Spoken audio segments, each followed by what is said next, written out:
saying is that if you are a macrocosm of the microcosm, now we're getting deeper into understanding the constituents that you want to keep balanced. So it says that, have you seen how the sun is an important constituent for the macro universe? Would you agree? So if even if 1 or 2 degrees of the sun's proximity or heat increases, what do you think will happen? We'll all fry, right? This will become a big desert. There'll be like Mars. There'll be no water, no moisture, right? So we want the sun to be just in the right distance, right quantity, right quality, in the right way, so we can orbit around it and dance and create our seasons. But we want that sun and the amount of sun we receive, and in a very curated form, do we not? So we have our microcosm of this earth has a deep relationship with the sun. Yeah. So sun is an important influencer. If it increases, problem. If it decreases, problem. If it becomes variable, problem. We want it just right. In the same way, you may not know this, but the moon has a great influence on water in the entire universe. That's because of that we have the tides, including water within our being and moisture. So, at night, have you seen how you'll plant something at night?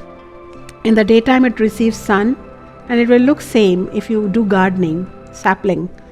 Then overnight it receives moonlight and it grows. Have you seen that? So sun is like the father, but moon is the mom. Moon helps it grow. Moon has the reflected light of the sun, but she gives, and you will see there's moisture. So those dew drops plus moonlight nurture the body, nurture this earth. So anything that is green, anything that is lush, anything that is juicy, including those fruits you eat, they not only benefit from the sun, but they also need exposure to the moon. Similarly, you too, your energy and vitality comes from sun, but your immunity, your fertility, your creativity, your emotions, they are connected with the moon. Is anybody an astrologer here? They might also agree.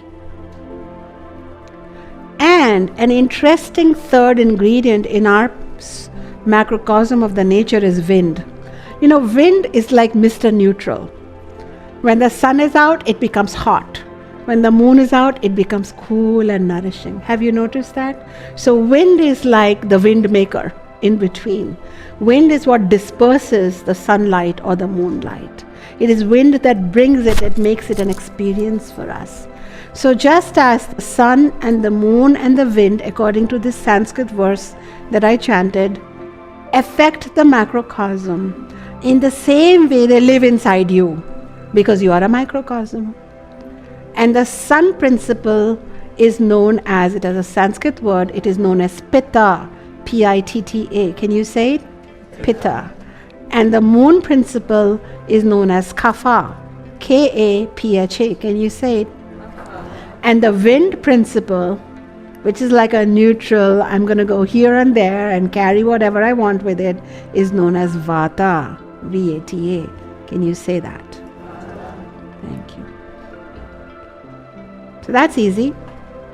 Just like we want the sun, moon and the wind to be balanced outside, we want the sun, moon and wind, as in Pitta, Kapha and Vata, to be balanced inside. And if the Pitta or the sun principle increases too much inside, what's going to happen? We're going to burn from inside out. We'll feel so hot.